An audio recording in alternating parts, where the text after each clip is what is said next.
안녕하세요. 미손행동 안광현입니다. 자, 이번 시간은 공기조화, 부하에 관한 내용인데요. 자, 교재로는 137페이지입니다. 자, 첫 번째로 냉방부하의 분류가 나오는데요. 자, 일단 교재를 보시면은 구분으로 실내 취득 열량 되어 있습니다. 자, 그리고 실내 취득 열량은 또 두 가지로 나눠집니다. 자, 외부 침입 열량과 실내 발생 열량이 주어지죠. 자, 그럼 외부 침입 열량에서 첫 번째로 벽체를 통한 열량 나와 있는데요. 외벽, 내벽, 지붕, 바닥, 문 등으로 되어 있습니다. 그리고 열의 구분해서 이제 현열이라고 나오는데요. 자, 일단 여기에서 중요한 건요. 부하 발생 요인과 열의 구분, 이 두 가지가 확실히 중요합니다. 자, 일단 뭐 외벽이나 내벽, 지붕, 바닥, 문처럼 자, 이 벽에서 발생되는 어떤 열 같은 경우는 수분이 없죠. 뭐가 또 증발하거나 응축되거나 그런 과정이 없습니다.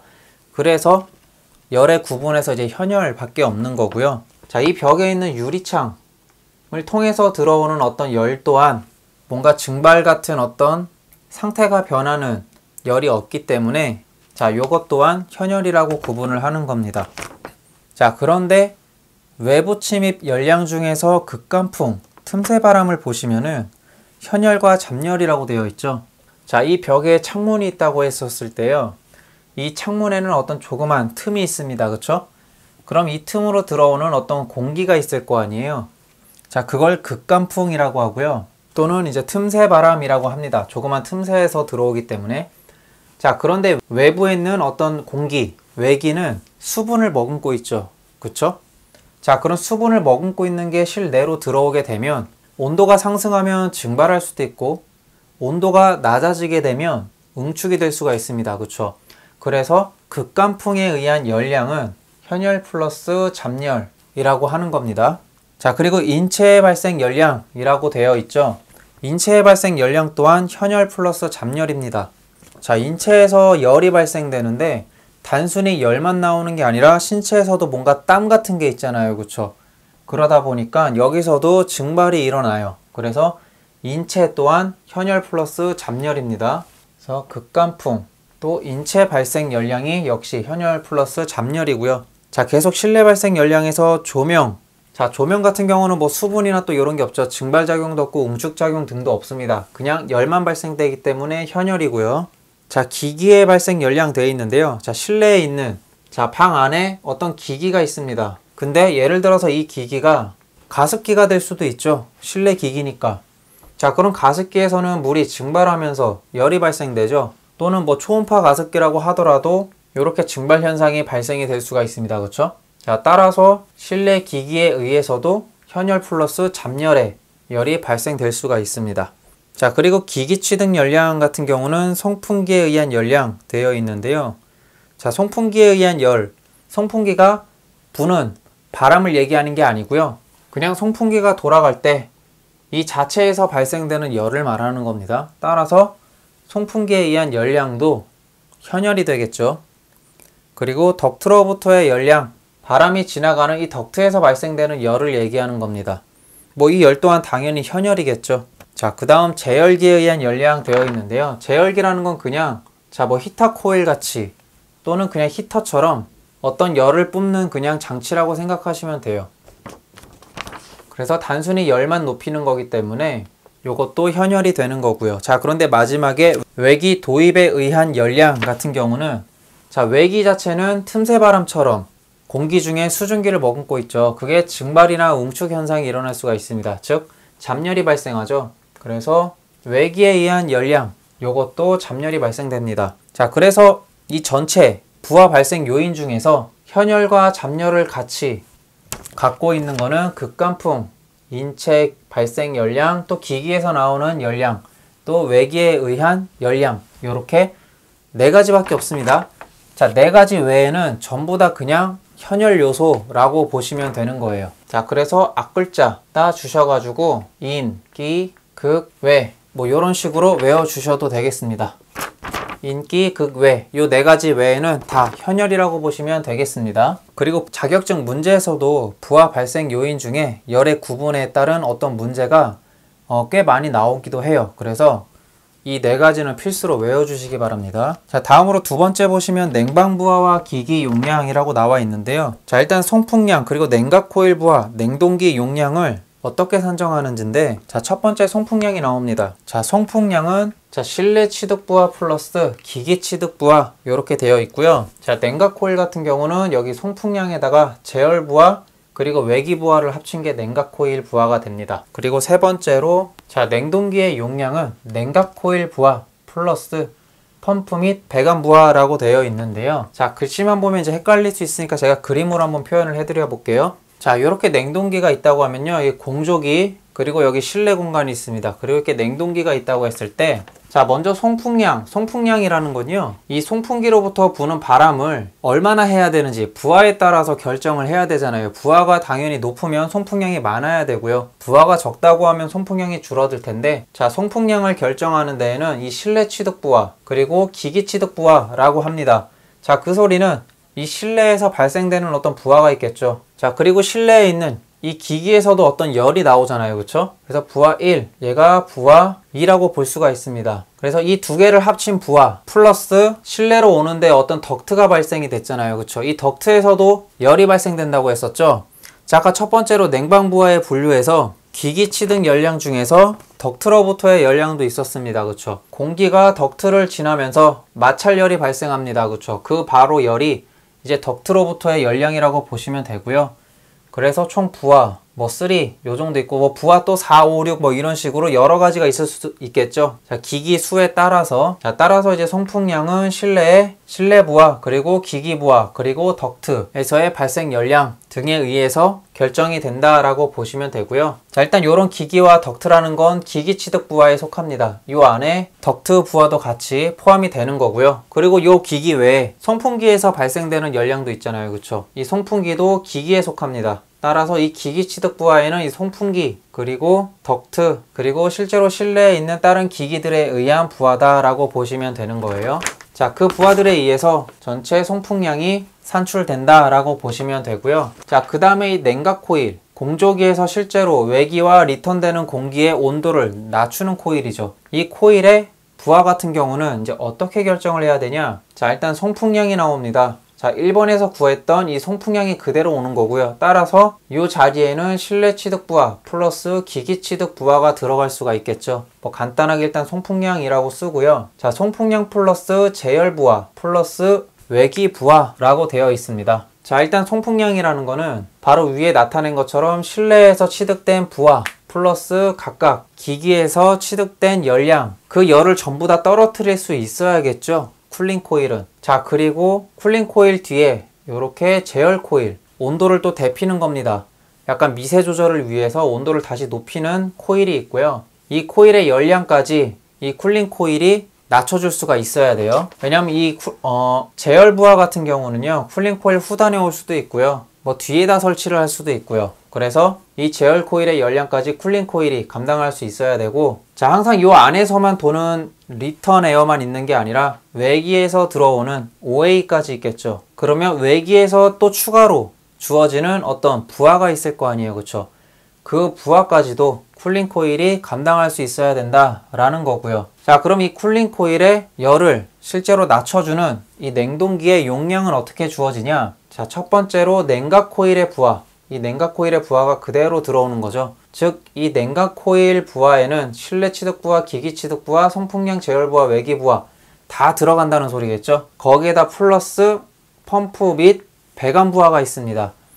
자, 이 냉동기에서 쿨링 코일로 냉매나 아니면은 물을 순환을 시켜야 되잖아요. 그쵸? 그 순환을 시키려면 당연히 이런 펌프 같은 게 필요하겠죠. 그리고 펌프로 흐르는 배관이 있을 거 아니에요. 물이 흐르는 배관. 이 배관에서도 당연히 마찰 부하가 발생이 되겠죠. 따라서 냉동기의 용량은 펌프에서 발생되는 열과 이 배관에서 발생되는 열까지 더해져서 용량이 산정이 돼야 된다라는 겁니다. 자, 이게 냉방 부하와 기기 용량의 산출 방법입니다. 자, 그래서 이것도 외워주실 때 사실 이런 그림 같은 거를 그려서 외워주시면 글만 보시는 것보다 더 간단할 거예요. 자, 이 송풍기의 송풍량 구하는 방식은 얘부터 그냥 시작하면 되겠죠. 자, 송풍기에서 발생되는 양, 그러니까 기기 취득 부하고요. 송풍기에서 발생되는 열, 그러니까 송풍기의 기기 취득 부하, 그리고 덕트에서 발생되는 거, 그리고 요 실내 부하, 그리고 실내에 있는 어떤 기기에 대한 부하 등으로 발생이 되는구나. 딱 요 부분에서만 송풍량이 산출되죠. 그래서 그림으로만 보셔도 이 부분에 해당되는 걸 고르면 되겠구나. 그렇게 보시면 되겠고요. 그러면은 이 냉각 코일 보시면은 자, 제어리타를 아무래도 앞에다 그리는 게 조금 더 연상하시는 데는 더 간단할 것 같습니다. 여기서 열이 발생이 됐으니까 그걸 쿨링 코일이 떨어뜨릴 수 있어야 되고요. 그리고 리턴된 공기까지 감당을 해야 되죠. 근데 이 리턴된 공기에서는 송풍량에 관련된 것들이 모두 있었습니다. 그쵸? 이 열량이 다 되돌아온 거기 때문에 그거 플러스 또 제어리타 플러스 외기부하까지 이 세 개를 얘가 감당을 할 수 있어야 됐죠. 그래서 이 냉각 코일 같은 경우는 요렇게 세 개를 보시면 됩니다. 그쵸? 그러면 이 그림으로 보실 때 아주 연상하기가 쉬울 거예요. 자, 다음으로 온도를 떨어뜨릴 수 있는 냉동기 같은 경우는 당연히 요걸 다 합친 거 플러스 이렇게 밖에 있는 펌프와 배관에서의 열 두 가지를 더 포함시키면 되겠죠. 그래서 글씨만 보고는 외우기가 힘들 수 있는데 이렇게 그림으로 그려주시면 더 외우기가 쉽다라는 거. 그래서 웬만하면 이 그림으로 또 외워주시면 좋을 것 같아요. 자, 다음 세 번째로 공조부하 계산이 나오는데요. 자, 일단 첫 번째로 복사열을 받는 경우가 나옵니다. 자, 첫 번째로 벽체부하 중에서 복사열을 받는 경우가 먼저 나오는데요. 자, 여기서 복사열이라는 건 태양에 의해서 전자파 형태로 열이 전달되는 걸 이제 복사열이라고 하고요. 자, 실제로 바깥에 외기가 30도라고 치면요. 햇빛을 받는 자동차 본네트나 요런 쪽의 실내 표면 온도는 더 뜨겁죠. 자, 그 이유가 자동차 본네트 같은 어떤 표면은요. 외기의 영향도 받지만 태양으로부터 복사열까지 플러스로 받습니다. 그래서 실제로 외기보다 더 뜨거운 열을 갖고 있게 돼요. 그래서 이 복사열이라는 거는 전혀 외기에서 대류나 전도로 발생되는 열과는 전혀 다른 열이라고 보시면 되는 거예요. 그게 복사열이 되는 거고요. 뭐 간단하게 태양으로부터 전자파 형태로 열이 전달된다 라고 생각을 해주시면 됩니다. 자, 그러면 벽체가 이 복사열을 받게 되는 경우에 열량을 어떻게 계산해야 되냐? 자, 일단 열량 Q는 K, F, 델타 TE 라고 하는데요. 이 델타 T 같은 경우는 온도차를 말하는 건 맞습니다. 그런데 그냥 단순한 델타 T가 아니고요. 상당 외기 온도차를 의미합니다. 상당 외기 온도차라는 건요. 이 벽체가 복사열을 받았을 때 이 외기의 온도와 얼만큼 차이가 나냐? 약간 그런 온도차라고 보시면 됩니다. 교재 뒤에서도 나올 거고요. 일단 뒤로 넘어가서 자, 다른 방법으로 K, F, 델타 T 그리고 자, K, 소문자 K라고 하는 녀석이 나오는데요. 자, 이 녀석은 방위계수라고 합니다. 자, 요렇게 집 구조가 있다고 하면요. 자, 동서남북 방향에 따라서 그 방위에 따라서 당연히 벽체의 온도가 다르겠죠. 자, K라는 거는 열 통과율이에요. 그쵸? 열 통과율은 결국 벽의 어떤 재질에 따라서 그 벽이 가진 뭐 열 전달률 같은 걸 다 따지잖아요. 그쵸? 결국 동서남북 어떤 방위의 차이 없이 다 똑같습니다. K 값은. 그쵸? 그리고 F, 면적이죠. 자, 면적도 동서남북 어디 방향으로 가든 정해져 있습니다. 그쵸? 면적은 똑같아요. 자, 그런데 사실상 이 벽체들이 받는 어떤 복사열은 동서남북 방위에 따라서 달라질 수밖에 없죠.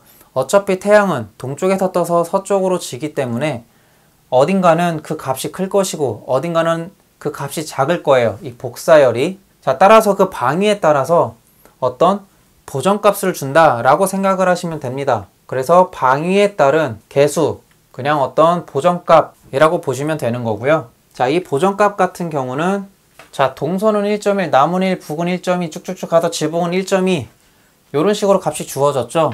자, 당연히 외워주시는 게 좋은데 아마 문제에서는 값을 알려줄 수도 있긴 합니다. 자, 그런데 숫자가 이제 헷갈리긴 할 거예요. 그쵸? 근데 저희가 보통 북, 남, 서, 동 이렇게 표시를 하잖아요. 그쵸? 자, 이렇게 되어 있는데요. 자, 일단 요렇게 세 개로 나눠서 구분을 합니다. 뭐 1층, 2층, 3층으로 그냥 생각을 해주셔도 되고요. 자, 1, 그 다음에 여기는 1.1, 그리고 여기는 1.2. 자, 이런 식으로 0.1씩 더해줍니다. 그러면 1, 1.1, 1.2, 1, 1.1, 1.2 요렇게 나옵니다. 그쵸? 자, 그럼 여기에서 1과 1.1 사이 1.05가 되겠죠? 그 다음에 1.1과 1.2 사이는 1.15가 되겠죠? 그래서 남은 1, 동이나 서는 1.1, 북은 1.2가 되는 거고요. 자, 그러면 동과 남 사이 거기는 1.05가 되겠죠? 남동쪽. 자, 그럼 남서쪽 여기도 얘랑 똑같이 가면 됩니다. 그래서 여기나 여기는 1.05가 되는 거고요. 자, 그럼 북동이나 북서쪽 여기랑 여기는 당연히 1.15가 되겠죠. 그리고 북은 1.2, 그리고 지붕은 가장 꼭대기에 있으니까 걔도 북을 따라서 1.2 이렇게 외워주시면 간단하게 외워주실 수 있고요. 자, 그래서 복사열을 받는 경우는 KF 델타 T에다가 방위 개수를 곱해줘서 구하는 방식이 있다. 그렇게 보시면 되고요. 자, 일단 요거 방위 개수는 삭제를 하겠습니다. 자, 그리고 요 K 열 통과율이라고 했는데 아마 전 시간에도 했는데 공기조합 문제에서는 특히 이제 많이 나오기 때문에 여러 번 반복해서 얘기를 할게요. 자, 열 통과율이고 K라고 합니다. 그리고 구하는 방법은 자, A1분의 1 그리고 플러스 람다분의 L 플러스 A2분의 1 전체 분의 1이 되겠습니다. 자, 전 시간에서는 요 A에다가 5를 썼고요. 두 번째에다가는 I를 썼었죠. 그래서 에어 아웃, 에어 인 해가지고 A라는 거는 또 열 전달률이고요. 이렇게 벽이 있었을 때 여기가 외부, 여기가 내부라고 하면요. 자, 바깥 공기이기 때문에 바깥 공기의 열 전달률 따라서 외벽의 열 전달률을 뜻하는 거였고요. 에어인 같은 경우는 내측의, 즉 내벽의 열 전달률을 뜻하는 거였습니다. 그리고 람다 같은 경우는 이 벽이 가진 열 전달률, 이 재질이 가진 열 전달률을 얘기했었고요. 자, L 같은 경우는 이 벽의 두께였습니다. 자, 그렇게 계산을 해서 열 통과율을 구하는 거였고요. 면적이라는 거는 이 벽에 가로, 세로 곱해주시면 바로 면적이 나오죠. 그래서 그렇게 구하는 게 열 통과율이었습니다. 그쵸? 근데 열 통과율은 자주 나오기 때문에 관련돼서 열 통과율이 나올 때마다 계속 설명은 한 번씩 하고 넘어가겠습니다. 중요하기 때문에 많이 들으면 들을수록 좋습니다. 자, 그리고 여기에서 이제 조금 헷갈리는 어려운 상당외기 온도차라는 게 나왔습니다. 자, 상당외기 온도차는 ETD라고 표현을 하기도 하고요. 자, 교재에서 보시면 일사의 영향을 받는 외벽 및 지붕, 냉방부하 계산 시 사용한다라고 되어 있고요. 자, 상당외기 온도차는 요 식으로 구할 수 있었습니다. 자, 표면 열 전달률 분의 외벽 벽체 표면의 일사 흡수율 곱하기 벽체 표면이 받는 전일사량 플러스 외기 온도인데요. 자, 도대체 뭐가 뭔지를 모르겠습니다. 그쵸? 자, 이렇게 벽이 있다고 했을 때요. 자, 여기가 외부고 여기가 내부예요. 자, 그러면 현재 외부는 자, 30도씨라고 한번 예를 들어 보겠습니다. 자, 그러면 하늘에는 이렇게 태양이 떠 있고요. 이 태양으로부터 벽으로 복사열이 오고 있습니다. 자, 이 복사열 같은 경우는 한 제가 50도 정도로 예를 들겠습니다. 자, 50도씨의 복사열이 벽 쪽으로 오고 있어요. 그러면 벽 표면에 복사열이 흡수가 되겠죠. 외기보다는 아무래도 더울 거예요, 복사열이. 자, 그럼 여기에서 외벽 벽체의 표면의 일사 흡수율, 여기서 일사라는 건 태양으로부터 오는 복사열을 의미합니다. 그게 일사라고 보시면 되는 거고요. 즉, 벽체가 태양으로부터 오는 복사열을 얼마나 흡수를 하냐, 그 얘기가 바로 요 얘기입니다. 자, 이 벽이 이 복사열을 흡수를 하면 할수록 상당외기 온도차는 점점 커진대요. 자, 결국 상당외기 온도차라는 건 현재 50도씨의 복사열을 받는 이 외벽, 벽 표면의 온도와 이 외기의 온도차라고 보시면 되는데, 자, 예를 들어서 지금 현재는 흡수율 같은 걸 안 따지고 50도가 그대로 가서 이 벽체의 외벽이 그냥 50도라고 치면 자, 50-30이 되는 거죠, 차가. 그래서 현재 온도차가 20이 되는 건데, 이 열을 벽이 흡수를 하면 할수록 이 외벽의 온도는 점점 올라가겠죠. 이 열을 계속 얘가 흡수를 합니다. 그쵸? 당연히 흡수를 그만큼 열을 많이 흡수를 하니까 이 표면의 온도도 점점 올라갈 거예요. 열을 계속 축적을 해 놓으니까. 자, 따라서 이 흡수율이 높으면 높을수록 이 표면의 온도도 상승하기 때문에 상당 외기 온도차도 상승할 수밖에 없습니다. 그쵸? 자, 그런데 표면에 열 전달률이라고 되어 있어요. 자, 이 표면이 이 외기로 대류든 벽체를 탄 어떤 전도를 통해서 내부로 열을 계속 전달을 해요. 복사열은 계속 오고 있는데 열 전달률이 높아가지고 계속 전달을 해줍니다. 열을 계속 딴 데로 발산을 시켜요. 자, 그렇게 되면 당연히 이 벽의 표면 온도는 낮아지겠죠. 전달을 잘 하는 만큼. 자, 그렇게 되면 이 표면의 온도가 내려가게 되면 예를 들어 40도로 내려갔어요. 그렇게 되면은 상당 외기 온도차는 10도밖에 안 되기 때문에 내려간다고 할 수가 있습니다. 즉 표면의 열 전달율이 올라가면 올라갈수록 이 상당 외기 온도차는 내려간다고 볼 수가 있겠죠.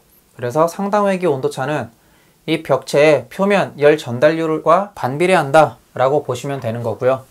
반대로 일사 흡수율과는 비례한다 라고 보면 되는 겁니다. 자, 그 다음에 벽체 표면이 받는 전일사량.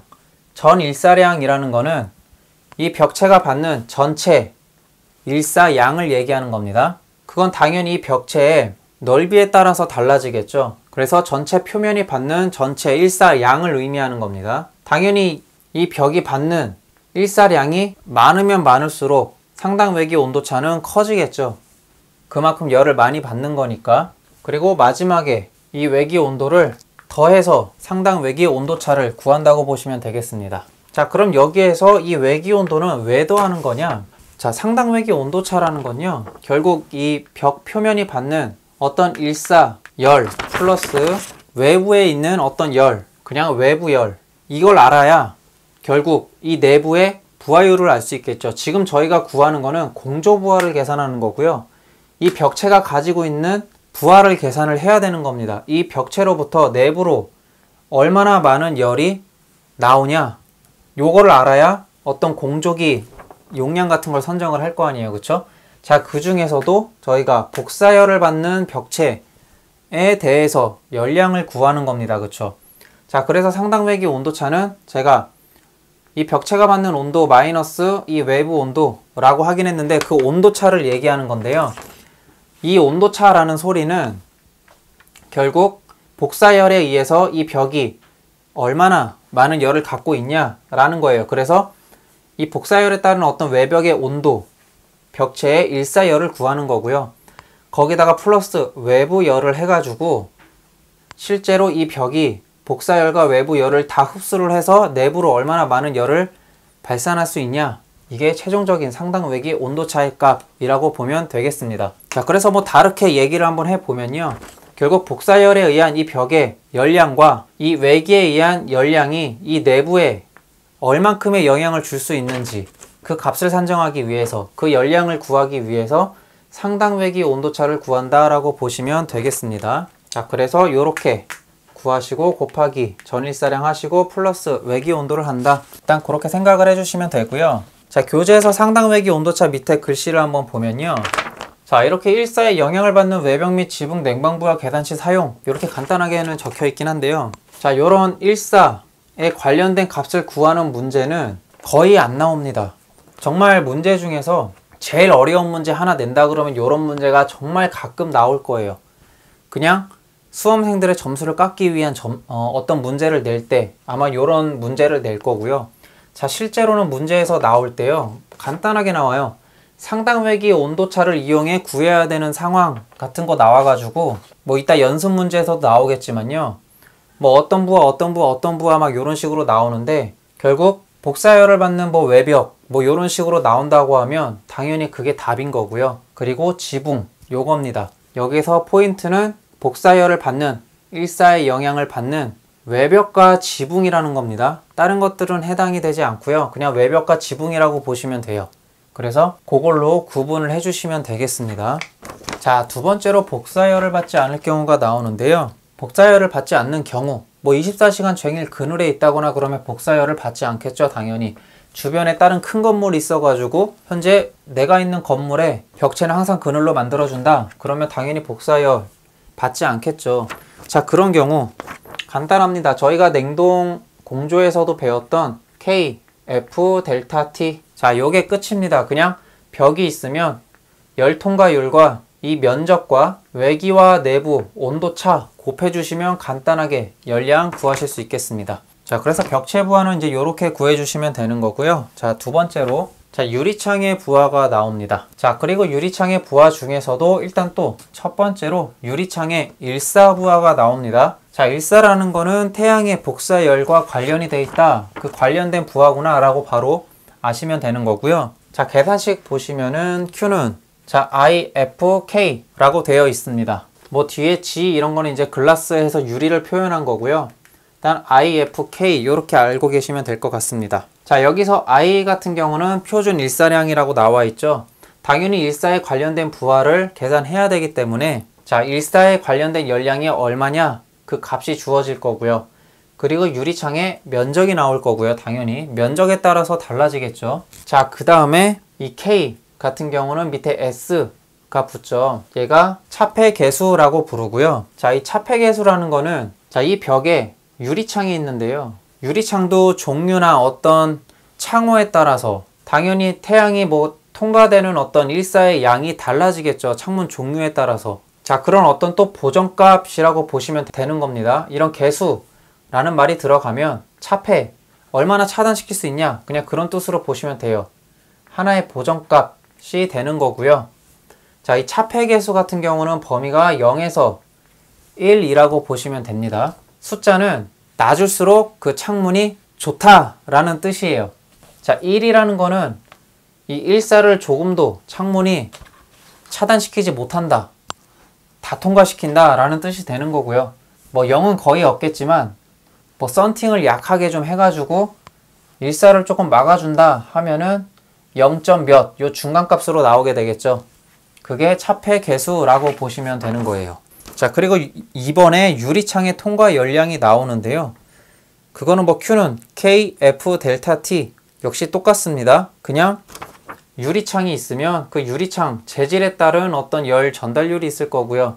그리고 유리창의 두께 그런 거에 따라서 K 값이 주어지고요. 이 유리창의 또 면적에 따라서 F 그 다음에 외부와 내부 온도차 델타 T를 통해서 그냥 열량이 나온다.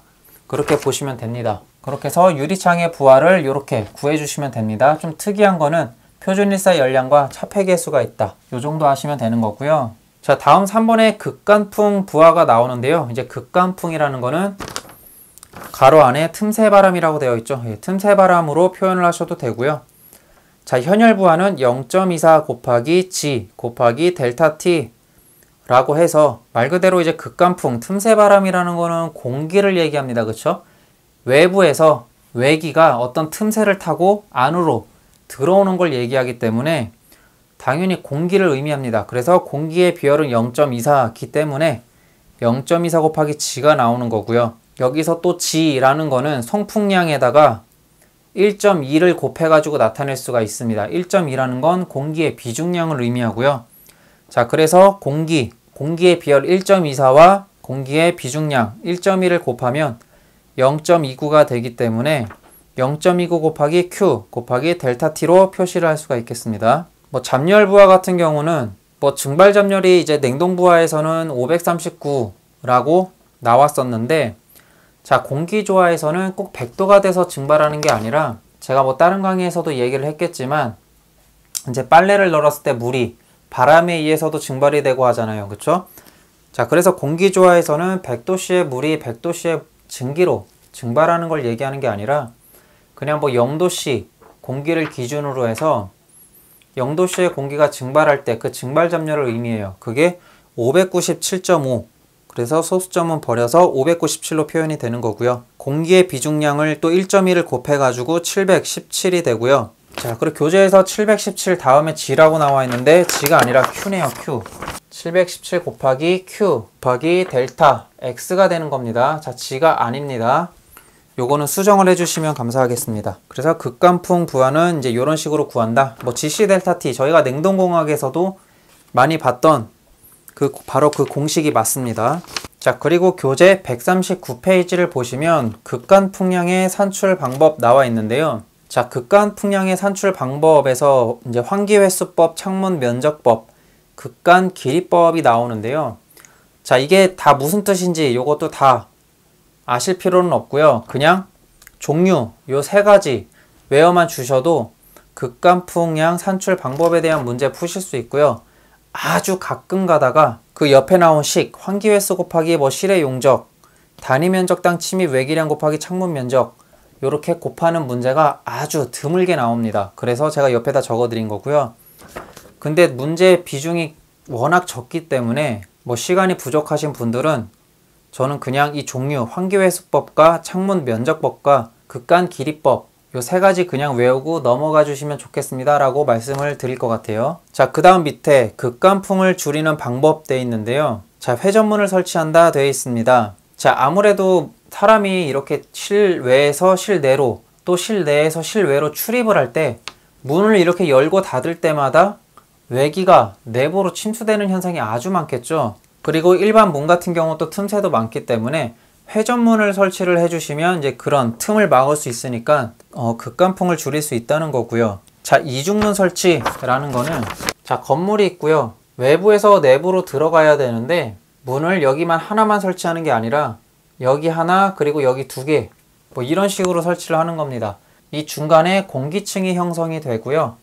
자, 외부에서 1차 문을 열고 들어가요. 그 다음에 이 문을 닫겠죠. 그러면은 이미 이 공기층에 의해서 바깥 공기는 온도가 어느 정도 식습니다. 그쵸? 그럼 이 상태에서 또 안으로 들어가게 되면 이 안쪽에 부하가 덜 들어오겠죠. 아무래도 이 외기가 바로 쑥 들어오는 게 아니기 때문에 그만큼 극간풍을 줄일 수 있게 되는 거고요. 자, 다음 에어 커튼 설치되어 있는데요. 자, 에어 커튼이라는 건 이렇게 문이 있으면 요 위에다가 설치를 합니다. 그래서 이 문이 열리게 되면 얘가 작동을 해요. 바람이 위에서 아래로 강하게 불어가지고 이 바람 갖다가 커튼을 만들어 버립니다.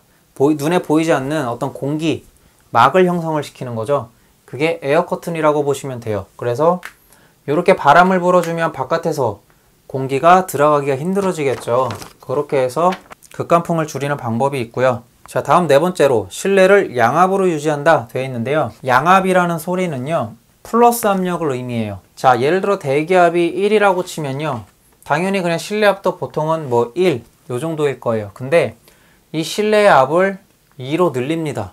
그러면 여기에서 문을 열어도 자, 공기는 압력이 높은 곳에서 낮은 곳으로 흐르죠. 따라서 실내의 압이 높으므로 이 외기는 안으로 들어올 수가 없습니다. 이렇게 해서 극간풍을 줄일 수가 있고요. 자, 또 하나 다섯 번째 보시면 이중문 중간에 컨벡터를 설치한다 되어 있습니다.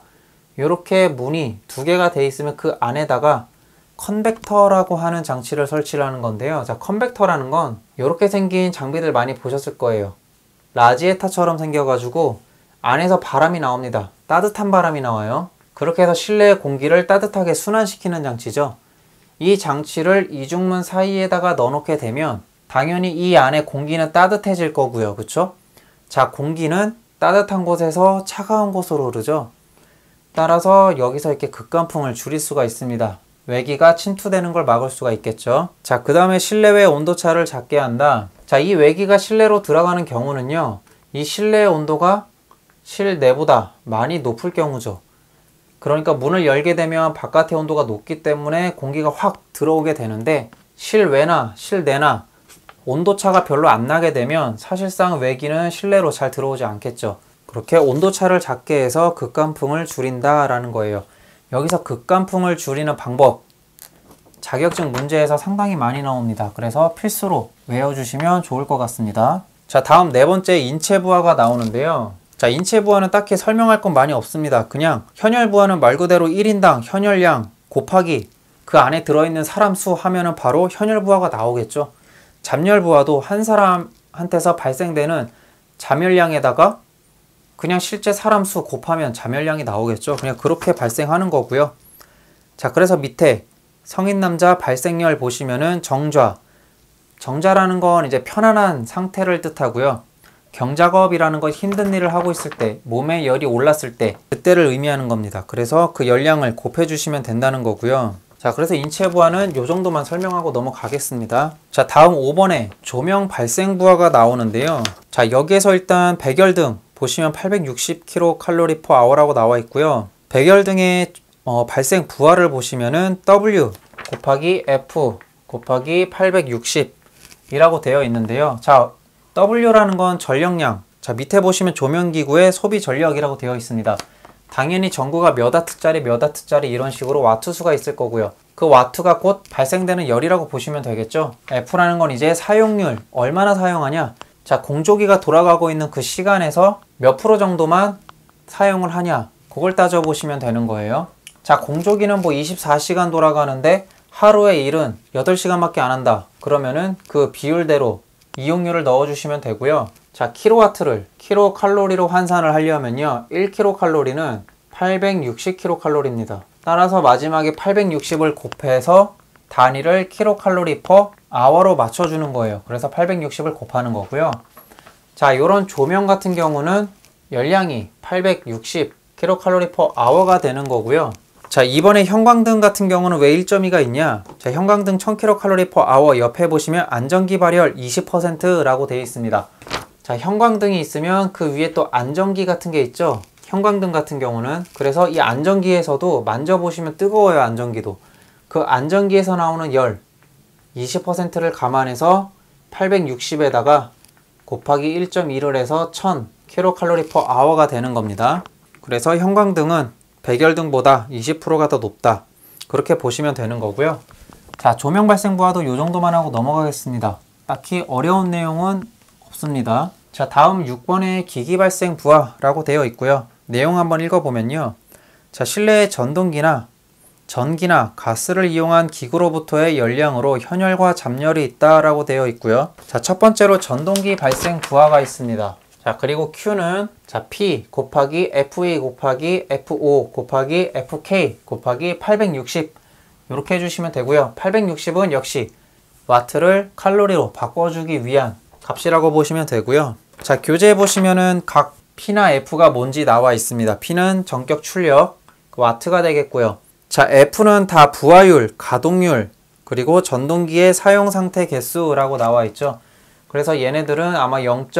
몇으로 표현이 될 거고요. 상태 개수 같은 경우 이제 다음 장을 보시면은 구하는 방법이 좀 나와 있습니다. 자, 그래서 FK는 전동기의 사용 상태 개수라고 나와 있어서 어떻게 사용을 하고 있냐, 이 기기를 그 상태에 따라서 계산하는 방법이 다르기 때문에 자, 다음 장을 한번 보겠습니다. 자, 그래서 교재 140페이지를 보시면 사용 상태에 따른 전동기에서 발생 부하라고 되어 있고요.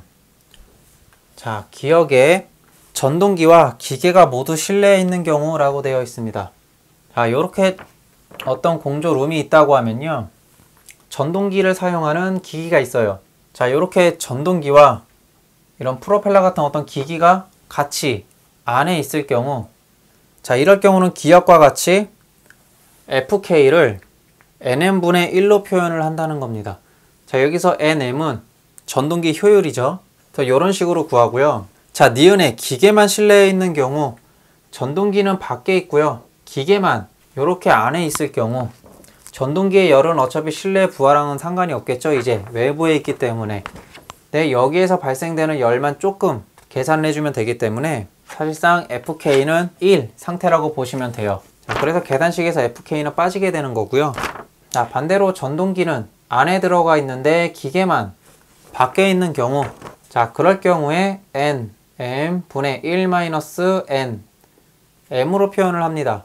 이렇게 전동기 효율을 넣어주신 그 값이 FK가 되겠습니다. 자, 요게 끝입니다. 기기 발생 부하는 이런 식으로만 계산해 주시면 돼요. 그래서 사용 상태에 따른 전동기에서 발생 부하, 요것만 유의해서 외워주시면 될 것 같습니다. 자, 문제에서도 전동기만 뭐 안에 있을 경우 이런 식으로 나오기 때문에 이런 것도 외워주시면 문제를 푸는데 도움이 되겠습니다. 자, 다음 7번에 송풍기에 의한 부하라고 나와 있는데요. 자, 송풍기에서 나오는 부하 같은 경우는 그냥 실내 현열 부하에 5에서 20%만 친다라는 거고요. 즉 실내 현열 부하가 나왔으면 거기에다가 뭐 1.05에서 1.2배 하면 되는 거고요. 자, 8번의 덕트로부터의 취득 부하 같은 경우는 1에서 3%만 업시키면 되는 거고요. 그리고 제열 부하 같은 경우는 공조기에서 쿨링 코일 뭐 전단이나 후단에 가열을 시키는 히터를 부착을 하죠. 자, 그랬을 때 그 부하를 계산하는 건데 역시 0.29 곱하기 Q 곱하기 델타 T입니다. 0.29는 공기의 비중량 1.2에다가 공기의 비열 0.24를 곱한 값이었고요. Q는 공기의 송풍량을 의미했었죠. 그렇게 해서 계산을 해주시면 되는 거고요. 자, 밑에 외기부하도 역시 똑같습니다. 이것도 넘어가도록 하겠습니다. 자, 다음 교재 140페이지에 공조부하 계산법 있습니다. 자, 공조부하 계산법은요, 사실 그 계산법에 대한 디테일한 내용은 필요가 없습니다. 대부분 문제에서도 그렇게는 안 나오고요. 종류에 대한 그런 문제만 많이 나오기 때문에 종류만 외워주셔도 돼요. 자, 그래서 첫 번째로 자, 최대부하 계산법이 있고요. 자, 두 번째로 기간부하 계산법이 있습니다. 자, 그리고 세 번째로 간헐부하 계산법, 이렇게 세 가지가 있다고 보시면 되고요. 자, 기간부하 계산법에서는 종류가 동적 열부하 계산법, 도일수에 의한 계산법, 확장 도입법, 그 다음에 전산기법, 표준빈법, 수정빈법, 전부하 상당기간에 의한 방법, 이런 방법이 있다. 그렇게 그냥 아시면 되고요. 자, 자격증 문제에서도요, 다음 보기 중에서 기간부하 계산법에 해당되는 것은 이런 식으로 나오기도 합니다. 그래서 전산기법, 표준기법, 수정비법 이런 식으로 적어놓고 하나를 최대부하 계산법 이런 식으로 적어놓고요. 당연히 틀린 답은 최대부하 계산법 이런 식이 되겠습니다. 그래서 그런 걸 골라주시면 되고요. 또는 공조부하 계산법에서 해당되지 않는 것을 해놓고 최대부하 계산법, 기간부하 계산법, 간헐부하 계산법 이런 거 적어놓고 다른 계산법을 하나 추가를 시켜놓으면 되겠죠. 그런 식으로 문제가 나오기 때문에 사실 이건 종류만 외워주셔도 그냥 문제를 푸는데 큰 어려움은 없을 것 같습니다. 자, 그리고 이거는 제가 추가로 그냥 알려드리면요. 자, 최대부하 계산법의 종류 몇 가지를 좀 적어 드릴게요. 자, 요거는 그냥 시간이 있으신 분들만 외워주시면 될 것 같고요. 아직 문제에서 나오지도 않았기 때문에 사실상 외우진 않으셔도 됩니다. 그런데 기간부하 계산법처럼 누군가는 또 낼 수도 있겠죠. 아직까지 안 나왔었기 때문에. 그래서 TETD, 전달함수, CLTD, CLF, SCL, RTS 라고 해서 최대부하 계산법에 속한다 보시면 되고요. 기간부하 계산법은 교재에 나온 거 그대로 봐주시면 되겠습니다. 자, 그리고 공조부하 계산법에서는요, 자, 교재에는 없고요. 다른 교과 책에도 거의 안 나오긴 해요. 정말 드물게 한두 문제 어쩌다 한번 나오는 게 있는데요. 자, TAC라는 게 있습니다. TAC라는 건요, 온도 위협률이라고 부르고요. 자, 온도 위협률이 또 뭘 의미하냐? 자, 어떤 공조룸이 있습니다. 그쵸? 그럼 이 공조룸을 온도를 항상 일정하게 맞춰주기 위해서 어떤 공조기가 존재하겠죠.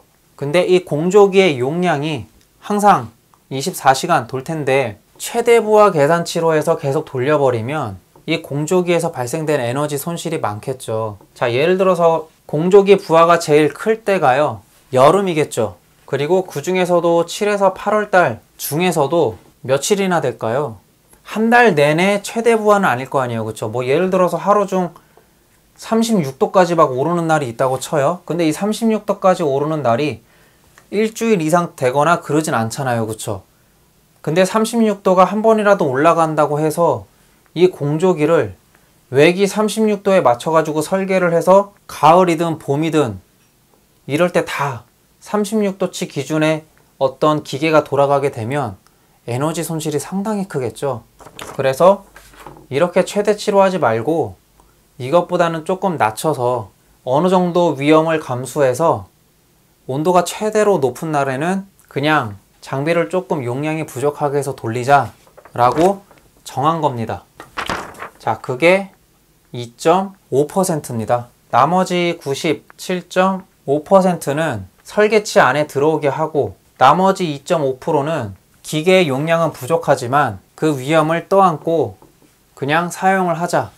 그 위험은 어느 정도 떠안자 라고 하는 게 TAC, 온도 위험률이라고 합니다. 그래서 보통 TAC라는 어떤 문제가 나오게 되면 답은 거의 90% 이상 2.5라고 보시면 됩니다. 그래서 이것도 그냥 팁으로 외워주시면 될 것 같아요. 제가 자격증을 2009년도인가 한번 땄는데요. 그때 10년치 문제 중에서 딱 한 문제 나왔었던 문제예요. TAC가. 그래서 또 언제 나올지 모르기 때문에 그냥 알려드린 겁니다. 자, 그 다음 교재 141페이지의 연습 문제 한번 풀어보도록 하겠습니다. 자, 첫 번째 문제, 다음 중 공기조화기 부하를 바르게 나타낸 것은 하고 나왔는데요. 자, 첫 번째 보기 보시면은 실내부하, 그리고 외기부하, 덕트 통과 열부하, 통풍기 부하. 네, 요거는 공기조화기 부하 맞습니다. 자, 여기서 공기조화기라고 했었죠. 자, 말을 조금 어렵게 돌렸어요. 공기를 조화시키는 기기래요. 쉽게 말해서 공조기죠. 자, 공조기라는 건요, 외기가 들어가고 리턴 공기가 오고 제열 코일이 있고 쿨링 코일이 있고 뭐 가습 장치가 있을 수도 있고 이렇게 송풍기가 있겠죠. 그리고 이렇게 실내가 있을 거고요. 그쵸? 이렇게 리턴 공기 있을 거고, 자, 그리고 쿨링 코일의 온도를 낮추기 위해서 냉동기도 있을 거예요. 그쵸? 자, 냉동기에서는 펌프를 통해서 쿨링 코일로 배관이 들어갔다가 나와서 다시 냉동기로 들어갈 거고요. 자, 그럼 여기서 공기 조화기라는 건요, 딱 요 정도 범위만 해당이 되는 겁니다. 자, 따라서 보기 2번에 배관통과 열부하라는 거는 냉동기 용량을 선정했을 때 이 배관에서 발생되는 열량을 얘기하는 거였죠. 근데 공조기는 냉동기랑은 일단 상관이 없잖아요. 그쵸? 그렇기 때문에 해당이 안 되는 거예요. 공조기에서는 덕트에 대한 열부하만 나왔었죠. 이 배관이랑 연관이 없기 때문에 2번은 아니고요. 자, 3번 보기에서는 이 펌프 부하가 들어가기 때문에 답이 아닌 겁니다. 그 다음에 4번에서는 이 냉동기의 부하도 들어가기 때문에 이 공조기의 부하랑은 상관이 없다라는 겁니다. 그래서 아까 글씨만 그렇게 외우는 것보다도 이렇게 그림으로 외워주시면 문제를 풀기에 더 유리하겠죠. 그래서 답은 1번 되겠습니다. 자, 다음 두 번째 문제. 냉방 시 공조기의 송풍량을 산출하는 데 가장 밀접한 부하는 하고 나왔는데요. 자, 방금 그림에서 공조기의 이 송풍기의 송풍량을 의미했습니다. 그쵸? 자, 다시 공조기에서 송풍기, 그리고 뭐 쿨링 코일, 제열 코일, 외기 들어오고 리턴 공기 있고, 이 송풍기가 덕트를 통해서 실내에다가 바람을 넣어줬었죠. 자, 여기에서 이 송풍량을 결정하는 거는 이 기기, 실내 기기나 아니면 이 덕트 같은 어떤 기기에서 나오는, 또 송풍기에서 나오는 기기 열량 있었고요. 또 하나 이 실내 부하였죠. 거의 이 두 개였습니다. 자, 그래서 보기에서 한번 골라 보겠습니다. 자, 1번 제열 부하는 아니었죠. 제열 부하는 이 쿨링 코일 부하를 정할 때 필요한 거였고요. 외기 부하도 쿨링 코일이었고요. 펌프나 배관 부하는 냉동기 용량이었고요. 자, 4번에 실내 취득 부하 나왔습니다. 그래서 답은 4번 되겠습니다. 자, 다음 세 번째 문제 보시면요, 냉방 부하 종류 중 현열로만 이루어진 부하로 맞는 것은, 자, 현열로만 이루어진 거래요. 제가 잡열까지 있는 거 인, 끼, 극, 외 라고 외우라고 했었죠. 자, 만약에 그냥 요런 앞글자들이 헷갈리면요, 그냥 삼행시나 사행시처럼 외워주시면 될 것 같아요. 그냥 뭐 예를 들어서, 자, 그럴 경우 이렇게 그냥 뭐 사행시처럼 외워주셔도 될 것 같아요. 자, 그래서 인 같은 경우 인체에서 나오는 열이었고요. 기기는 실내 기기에서 나오는 거였고요. 얘는 극간풍이었고요. 얘는 외기였습니다. 자, 보기에서 한번 보겠습니다. 1번에 조명에서 발생열. 네, 바로 이게 현열이죠. 자, 2번은 인체, 3번은 문틈에서 틈새바람. 틈새바람이 극간풍이었죠. 4번에 실내기구에서의 발생열 나왔습니다. 외기 빼고 3개가 다 나왔습니다. 그래서 답은 1번 조명에서의 발생열이 되겠습니다. 자, 다음 교재 142페이지를 보시면요, 첫 번째 문제랑 두 번째 문제는 사실 공기조화 부하 문제가 아니고요, 바로 전에 했었던 공기조화 방식에 대한 문제인데, 제가 실수로 두 문제를 공기조화 부하 쪽에다가 넣은 것 같습니다. 일단 복습하는 개념으로 두 문제 다시 한번 풀어보고 가도록 하겠습니다. 자, 첫 번째로 유인 유닛 공조 방식에 대한 설명으로 옳은 것은 하고 되어 있는데요. 자, 유인 유닛이라는 건, 자, 이렇게 공조룸이 있다고 했을 때 위에 공조기가 있었고요. 그 다음에 이 실 안에는 이렇게 대각선으로 냉온수 코일이 있었습니다. 그리고 이 위에는 이제 고속 노즐이 있었고, 공조기에서 이렇게 덕트가 와서 고속으로 바람을 쏴주게 되면 순간적으로 이 내부가 압이 낮아지면서 실내에 공기가 이렇게 유인되는 방식이었죠. 이렇게 실내 공기가 순환되는 방식이었습니다. 여기가 이제 고속 덕트가 되는 거죠. 그리고 중앙 공조기 쪽에서는 덕트를 통해서 이렇게 실내에 또 공기를 뿌려주는 방식이었습니다. 이렇게 공기가 유인되는 방식이 유인 유닛 방식이었고요. 이 공조룸 안에 이 기계를 유인 유닛이라고 불렀었습니다. 자, 이 공조기에 대한 설명을 얘기하는 건데, 자, 일단 옳은 거 한번 찾아보겠습니다. 자, 1번 실내 환경 변화에 대응이 어렵다 되어 있는데요. 쉽죠. 여기 냉온수 코일이 있기 때문에 냉동기나 보일러에 의해서 냉수나 온수가 이 실내의 부하를 잡아줄 수가 있습니다. 그쵸? 그래서 실내 환경 변화의 대응이 일단 좋고요. 자, 2번 덕트 공간이 비교적 크다 되어 있는데요. 이 실내 부하를 대부분 냉온수 코일이 작기 때문에 공조기에서 오는 이 덕트는 그만큼 기계가 작아지기 때문에 덕트 스페이스도 작아지게 됩니다. 그래서 덕트 공간도 작고요. 그리고 이 공조기에 있는 이 덕트 또한 속도 자체가 고속 덕트잖아요. 그쵸? 그렇기 때문에 덕트는 작아도 됩니다. 고속으로 지나가기 때문에 덕트는 작아도 되고요. 때문에 이 덕트나 덕트 스페이스는 작아지게 되고요. 자, 3번에 각실 제어가 어렵다 되어 있는데, 자, 이런 기계가 다른 층에 있다고 하더라도, 자, 이렇게 오게 되면 결국에는 각 실마다 이 기계가 따로 있기 때문에 뭐 냉온수 배관 쪽에 밸브 같은 걸 또 열고 닫고 하는 거에 따라서 부하 조절도 되고요. 이 송풍기 바람의 송풍량을 조절해도 되고요. 완전히 닫아도 되고, 이런 식으로 각 실마다 제어를 따로따로 할 수가 있었습니다. 그래서 유인 유닛 같은 경우는 각실 제어가 쉬웠습니다. 그리고 보기 4번을 보시면은 회전 부분이 없어 동력 배선이 필요 없다라고 되어 있는데요. 자, 여기 위에 공조기, 1차 공조기에서 보시면은 송풍기가 달려 있겠죠. 당연히 송풍기가 달려 있기 때문에 이 동력 배선이 당연히 필요합니다. 따라서 답은 4번이 되겠고요. 자, 다음 덕트 병용 펜코일 유닛의 방식의 특징이 아닌 것은 하고 나와 있습니다. 자, 펜코일 유닛이라는 건요. 자, 요렇게 공조룸이 두 개의 층이 있다고 치고요.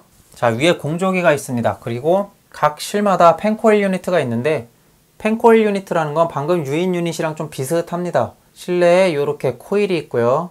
냉온수 코일이 있고, 위에 역시 이렇게 송풍기가 하나씩 달려 있습니다. 그리고 밑에 냉동기와 보일러가 있어 가지고 각각 실로 들어가고요. 이렇게 환수도 하고요. 자, 따라서 실내 부하를 이렇게 냉동기나 보일러로 잡는 거였고요. 그래서 팬과 코일이 달려있는 유니트가 있다고 해서 팬, 코일, 유니트가 됐었습니다. 그리고 덕트 병용이기 때문에 공조기가 있어서 각 실로 이렇게 공기를 송풍시켜주는 장치까지 있었습니다. 공조기까지 있었고요. 자, 이런 공조 방식의 설명으로 틀린 걸 찾는 건데요. 자, 1번 보시면은 열 부하가 큰 실에 대해서도 열 부하의 대부분을 수배관으로 처리할 수 있으므로 덕트 치수가 적게 된다라고 되어 있는데요. 자, 실내 부하는 냉온수 코일에 의해서 잡죠. 그러다 보니까 이 공조기의 크기는 작아져도 됩니다. 공조기의 용량이 작다라는 소리는 공조기에서 나오는 덕트 또한 작아도 된다라는 걸 의미하기 때문에, 자, 1번은 맞는 말이 됩니다. 자, 두 번째로 각실 부하 변동을 용이하게 처리할 수 있다라고 되어 있는데요. 기계가 각 실마다 있기 때문에 냉온수 배관을 잠그거나 열거나 이 송풍기를 운전시키거나 안 시키거나 이런 거에 따라서 각실 제어가 가능하기 때문에 2번도 맞는 말이 되는 거고요. 자, 3번 각 유닛의 수동 제어가 가능하다. 방금 말씀드렸던 것처럼 밸브를 이용해서 수동으로 막 제어를 할 수가 있겠죠, 양을. 그렇기 때문에 3번도 맞는 말이 되고요. 자, 4번에 청정구역에 많이 사용된다 라고 되어 있는데, 대부분의 부하를 냉온수 배관을 통해서 하기 때문에 대부분 공기순환은 실내에서 이루어집니다. 공조기가 있기는 하지만 외기 도입량이 굉장히 적죠. 왜냐하면 부하 자체는 대부분 냉온수로 잡잖아요. 그만큼 공조기도 작아졌고 덕트가 작아진 만큼 외기 도입량도 적기 때문에 청정구역에는 사용할 수가 없습니다. 오염의 우려가 있는 특징이 있었죠. 따라서 뭐 청정구역에 사용하는 거는 전공기 방식이 있었습니다. 전부 다 공기로만 하기 때문에 외기 도입량이 굉장히 컸죠. 그럴 경우에는 실내에 오염 우려가 없다라고 했었기 때문에 일단 덕트 병용 펜코일 유닛 같은 경우는 청정구역에 사용을 할 수가 없어서 답은 4번이 되겠습니다. 자, 다시 공기조화, 부하에 관련된 문제로 돌아와서요. 자, 세 번째 문제를 보시면 난방 부하를 줄일 수 있는 요인이 아닌 것은 하고 나왔습니다. 자, 1번의 극간풍에 의한 잡열이라고 나와 있는데요. 예, 이게 바로 일단 답이고요. 자, 이렇게 실내가 있는데 난방을 해야 된대요. 그럼 이 난방을 하는데, 자, 난방을 덜 할 수 있게 만드는 요소, 그게 아닌 걸 찾는 거예요. 그런데 틈새 바람은 이런 창문 같은 틈으로 찬바람이 들어오는 거잖아요. 그쵸? 난방을 한다는 소리는 밖은 춥다는 소리죠. 따라서 틈새 바람으로 들어오는 바람은 굉장히 차갑습니다. 난방 부하를 방해하는 요소죠, 난방을. 따라서 답은 틈새 바람이 되는 거고요. 자, 2번 태양열에 의한 복사열 보시면 이렇게 또 창문이 있어요. 자, 태양으로부터 복사열이 옵니다. 그러면 실내 온도를 올리는 요소가 되죠. 따라서 태양열 같은 경우는 난방부하를 도와주게 되고요. 자, 안에 사람이 있어요. 사람한테서 발생되는 열도 당연히 난방부하를 도와주겠죠. 그리고 실내에 있는 다른 기계, 이 기계가 작동되면서 발생되는 열 또한 난방부하를 도와주겠죠. 그래서 2번, 3번, 4번 같은 경우는 냉방부하를 방해하는 요소가 되겠죠. 그래서 답은 1번 극간풍에 의한 잠열이 되겠습니다. 자, 다음 네 번째 문제를 보시면 건물의 11층에 위치한 북측 외벽을 통한 손실 열량은 하고 나왔고 그 뒤에 여러 가지 조건들이 있습니다. 자, 일단 건물의 11층이라는 거는 필요 없는 정보고요. 자, 일단 답을 구해야 되는 걸 보시면은 자, 손실 열량을 구하는 게 일단 목적이고요. 자, 첫 번째 조건으로 방위가 주어졌습니다. 북측이래요. 자, 두 번째로 벽체의 면적 40m 제곱이라는 값이 주어졌고요. 자, 3번. 자, 열 관유율이라는 거는 열 통과율과 같은 말이었고요. K였습니다.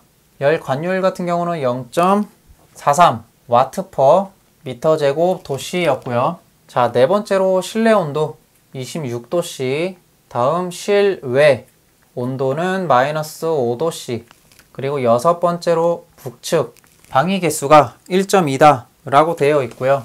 자, 일곱 번째로 복사에 의한 외기 온도 보정, 자, 3도씨 라고 되어 있습니다. 자, 그럼 저희가 구해야 되는 거는 손실 열량인데요. 결국 열량을 구하는 거고요. 자, 손실 열량이라는 거는 자, 어떤 열량이 있는데 자, 이 조건에서 손실되는 열량을 구하는 거예요. 그쵸? 쉽게 말해서 그냥 전체 열량을 구하는 겁니다. 이거에 의해서 손실되는 열량을 구해야 되는 거기 때문에 이 값을 이용해서 전체 열량을 구하면 돼요. 자, 그래서 저희가 열량 구하는 식은 Q는 K, F, 델타 T가 있었고요. 근데 복사열에 의한 열에서는 뭐 상당 외기 온도차가 있는 게 있었고 또는 방위 개수를 이용하는 게 있었죠. 근데 여기서는 이제 방위 개수가 나왔습니다. 따라서 곱하기 KS가 되겠죠. 자, 소문자 KS를 써주시면 되는 거고요. 자, 한번 식에다가 숫자를 그대로 대입을 한번 해보겠습니다. 자, 일단 K, 열 통과율 같은 경우는 0.43 나왔고요. F, 면적 같은 경우는 40이래요.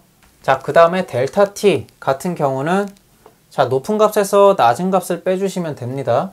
그래서 26 마이너스 5도였죠. 그리고 외기 온도 보정이 3도래요. 즉 26도에서 외기 온도 보정 값 3도까지 빼줘야 된다는 소리입니다. 즉 마이너스 3도 이렇게 해주시고요. 마지막에 방위 개수 1.2 곱해주시면 자, 그리고 보기에서 단위가 와트죠. 와트. 보기의 단위도 와트이기 때문에 뭐 환산해줄 값도 필요 없습니다. 그냥 이대로 다 대입만 해주시면 되는 거고요. 자, 곱하고 뺀 것도 곱해주고 계산을 해보시면은 577.92 와트가 나오고요. 그래서 답은 3번 되겠습니다. 자, 그래서 문제를 푸실 때 내가 뭘 구해야 되는지 먼저 딱 정해주시고 주어진 조건들을 딱 정리를 해보시면 대충 뭘 해야 되는지 어떤 공식이 나오는지 대략적으로 눈에 보이기 시작할 거예요. 일단 뭐 면적과 열 통과율 나오면 일단 KF이기 때문에 KF 하면 무조건 델타 T죠. 그리고 조건에서 방위 개수 나왔기 때문에 외웠던 것 중에서 방위 개수 들어가는 거 기억을 해주시면 될 것 같습니다. 자, 다음 교재 143페이지의 첫 번째 문제를 보시면요. 자, 상당 외기 온도차를 구하기 위한 요소로 가장 거리가 먼 것은 하고 나왔는데요. 자, 1번에 흡수율 있었죠. 자, 상당 외기 온도차는요. 자, 표면 열 전달률 분해 자, 그 벽체의 흡수율이 있었고요. 곱하기 벽체의 전체 일사량 플러스 외기 온도 요걸로 구할 수가 있었죠. 자, 따라서 1번에 흡수율은 있었고요. 그 다음에 2번에 표면 열 전달률 있고요. 그 다음에 3번에 직달 일사량이라는 건 없었습니다. 그리고 4번에 외기 온도는 있었는데요. 자, 직달 일사량이라는 건요. 자, 간단하게 얘기해서 태양의 복사열이 지구 표면에 도달하는 일사량이라고 보시면 됩니다. 자, 태양이 있고요. 이렇게 지구가 있어요. 그냥 태양의 복사열이 지구 표면에 도달하는 일사량 요걸 어려운 말로 그냥 직달일사량이라고 하는 겁니다. 자, 직달일사량은 지구 표면이랑 연관이 있는 말이기 때문에 상당 외기 온도차는 벽체나 지붕의 부하를 계산할 때 사용하는 거였죠. 그러니까 지구의 지표면과는 상관이 없습니다. 그렇죠? 그래서 직달일사량은 아니기 때문에 답은 3번 되겠고요. 다음 두 번째 문제 보시면 냉방 부하 계산 시 상당 외기 온도차를 이용하는 경우는 하고 나왔습니다. 자, 상당 외기 온도차를 언제 사용하냐 라는 건데, 자, 1번에 유리창의 취득 열량 아니었죠. 자, 상당 외기 온도차는요, 벽체나 지붕의 복사열을 받는 경우 그때 사용하는 거였기 때문에요. 벽체 또는 지붕이 들어간 보기를 골라주시면 되겠습니다. 자, 그러면 여기서 벽체나 지붕이 들어간 게, 자, 3번을 일단 제외하고 2번과 4번이 있습니다. 자, 2번 같은 경우는 내벽, 3번 같은 경우는 외벽인데요. 자, 상당 외기 온도차는 외벽이나 지붕이죠. 자, 이렇게 건물이 있어요. 이렇게 벽에 두께가 있겠죠. 자, 여기 바깥 부분이 외벽이고 안쪽이 내벽이잖아요. 당연히 복사열, 태양이 비칠 때 이 태양의 복사열을 받는 건 당연히 외벽입니다. 이 복사열과 내벽이랑은 크게 연관 없죠. 그래서 상당 외기 온도차를 구할 때는 외벽 또는 지붕의 취득 열량을 구할 때 사용을 한다. 따라서 답은 4번이네요. 4번에 외벽의 취득 열량이 되겠습니다. 자, 다음 문제 보시면은 다음 중 건물의 출입문으로부터 극간풍, 영향을 방지하는 방법으로 가장 거리가 먼 것은, 자, 1번 회전문 있었습니다. 그쵸? 그 다음에 2번 이중문을 충분한 간격으로 설치한다. 그냥 간단하게 이중문을 설치한다. 요건데요. 요것도 있었고요. 3번 출입문에 블라인드를 설치한다. 요건 아니었죠. 그래서 답은 일단 3번이 되겠고요. 4번에 에어 커튼을 설치한다 있었습니다. 자, 블라인드는 문 여는 거나 블라인드 올려서 올라가는 거나 똑같죠. 그래서 3번은 의미가 없습니다. 자, 다음 네 번째 문제를 보시면은 겨울철 침입 외기에 의한 잠열 부하는 하고 나왔습니다. 자, 결국 잠열 부하 구하는 공식, 그걸 구하는 건데요. 자, 잠열 QL은 597 곱하기 G 곱하기 델타 X 절대 습도차, 이렇게 구할 수 있었고요. 자, 따르게 597 곱하기 1.2 곱하기 Q, 공기의 비중량이었습니다. 다음에 델타 X, 이렇게 구할 수 있었고요. 요 두 개를 미리 계산을 해서 717 곱하기 Q 곱하기 델타 X, 이렇게 구할 수가 있었죠. 그럼 보기에서 이 세 개 중에 하나 골라주시면 되겠습니다. 그래서 답은 4번 되겠네요. 그쵸? 자, 3번에 539 곱하기 Q는 아니죠. 자, 539 같은 경우는 공기조화에서 잘 쓰지 않는 잠열 값입니다.